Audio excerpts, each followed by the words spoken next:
Hi, I'm Hamish Black, and welcome to Writing on Games. If there's one way I could describe No Man's Sky upon its initial release, I would say it felt like a game being torn apart by an identity crisis. Beyond the unmet expectations and unkept promises that disappointed so many, it felt like design elements and mechanics were contradicting each other in the vision they were seeking to portray. The kind of issues that wouldn't be fixed if they'd just added multiplayer, for instance. On the one hand, Hello Games had created this vast, uncaring universe, driven by pure mathematics, and on the other, you had an attempt to craft these procedurally generated numbers into a video game, with rhetoric being thrown around about how you could forge your own path through the galaxy. It was cold, numeric absurdism pulling against hopeful, starry-eyed wonder. It was a divide that proved mechanically incompatible, at once giving you these massive planets to traverse, yet incentivizing staying close to your ship, or removing any sim-like complexity getting in the way of navigating the galaxy that only ended up trivializing and reducing the scope of exploration to the point that you might as well have been selecting planets from a menu. Nothing you did had any weight to it, ultimately it meant nothing. And perhaps that was the point, to tease you with the endless possibilities of this unknowable galaxy, only to highlight your insignificance by aggressively closing these off to you, by forcing you down the same path as everyone else. Indeed, those periods of existential reflection on just how far you'd come, but also how little that actually meant, ended up being some of the most compelling moments of 1.0. It just didn't help that they were constantly interrupted by prompts to gather resources to power your suit, to get more resources to fuel your ship, to get more resources to go to the next star system, etc. Essentially, the progression systems introduced to impose a sense of order on this universe, the mechanics that made it a game. And seriously, for a title whose strength ended up being these meditative moments, No Man's Sky certainly didn't want you to stop even for a second to just take it all in. It was an infuriating experience because of the glimpses of potential it ended up showing, that it'd then squander with its seemingly contradictory design. As a result, it ended up being neither a truly enjoyable game, nor an incisive look at the relative unimportance of human existence, instead ending up somewhere in the middle. It was an interesting tech demo, an impressive example of numbers creating a universe that also happened to run like garbage. As such, despite consistently sending out the message that more is on the way and actually delivering two major updates in the form of Foundation and Pathfinder, Hello Games has been hemorrhaging players. Add on top of that a mod community desperate to go deeper to fix the game's issues, but marred by a woefully unoptimized codebase and total lack of support from Hello Games, meaning it's a wonder we even got the purely cosmetic mods we did, and I don't think anyone would blame you for saying that No Man's Sky is kind of beyond saving at this point.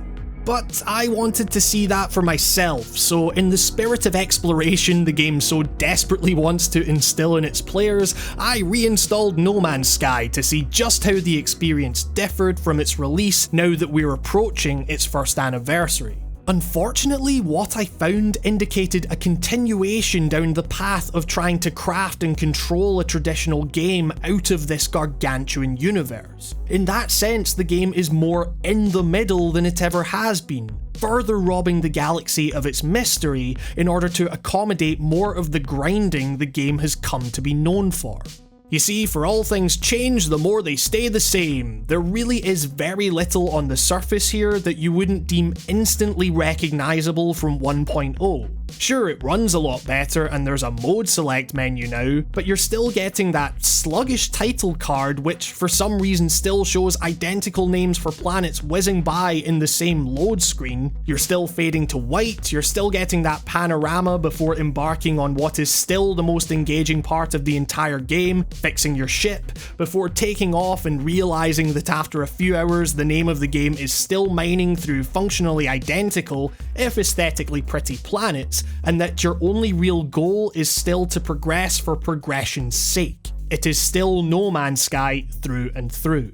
The vast majority of these changes instead come in the little things. For example, resources are slightly recalibrated so that you're now reliant on different isotopes to recharge things like life support and boosters, while also increasing the scarcity of these resources. Essentially, if you run out of fuel, it's going to take a little more time to farm those asteroids to get the Thamium-9 you need. I get the impulse here. It's an attempt to create a more believable survival environment, maintaining the tension generated in that first hour, when you're wandering through the desert trying to find materials to repair your ship. That said, you're never actually going to get stranded in space here. The stakes haven't actually increased. You're just spending more time weaving in between rocks and hoping the RNG rolls in your favour.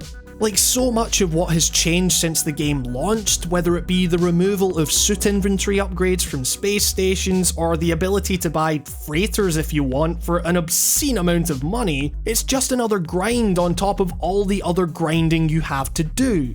For all that Hello Games tries to control this beast of a universe they've programmed, to make a crafted experience out of all this generated noise, all they end up doing is taking focus away from one set of procedurally generated numbers that at the very least have the potential to produce something intriguing, and placing it on wholly arbitrary ones. Perhaps this notion is best exemplified in the game's biggest new update, the thing that, aside from multiplayer, was most clamoured for by fans, the base building.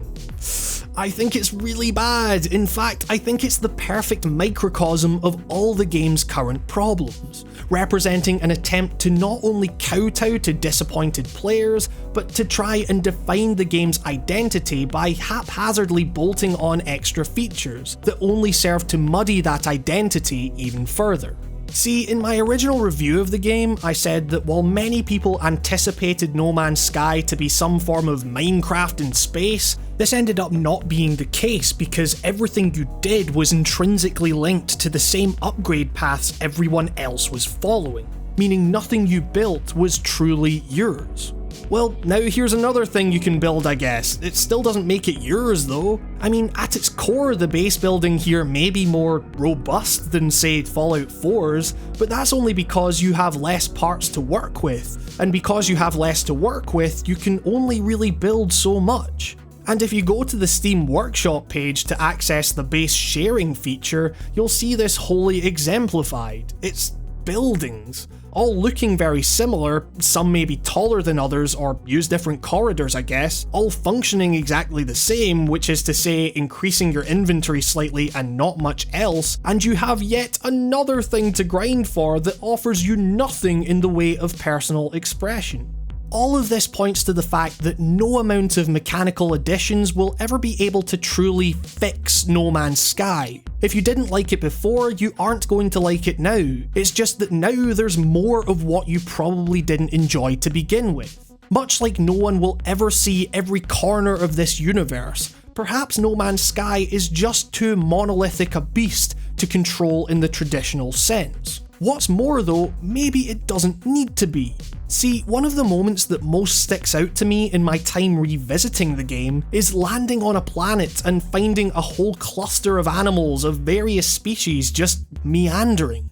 All aware of everyone's presence, including my own, but none hostile, all seemingly happy to cohabitate. What was great about this moment was that it got me asking questions about how this came to be. My mind was automatically trying to fit it into some kind of internal narrative. A moment of initial trepidation as I stumbled into this situation gave way to relief as this planet suddenly felt welcoming, hell, even borderline utopian.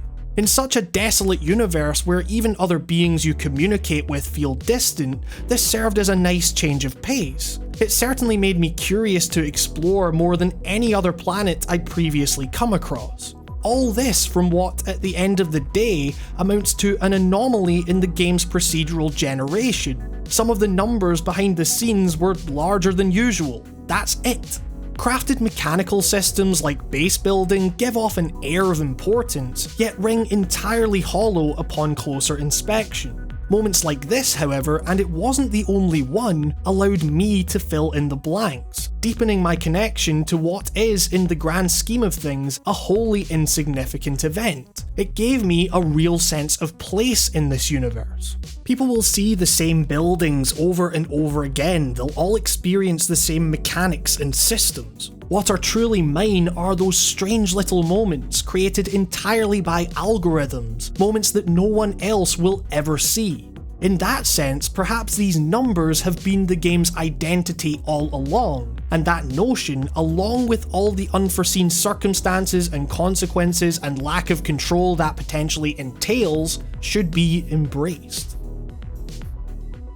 So I hope you enjoyed my piece on No Man's Sky. If you did, why not hit subscribe, click the little bell thingy, and check out the podcast in the description. If you feel like going the extra mile, however, you can always support the show directly via Patreon, like these wonderful folks currently on screen.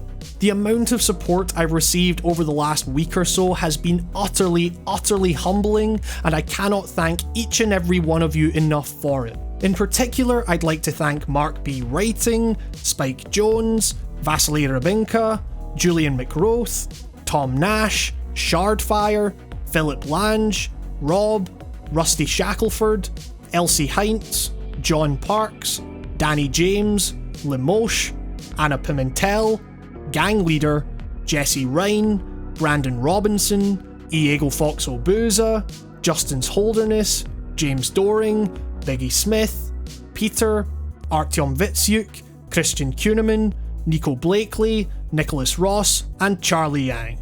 And with that, I'm Hamish Black, and this has been Writing on Games. Thank you very much for watching, and I'll see you next time.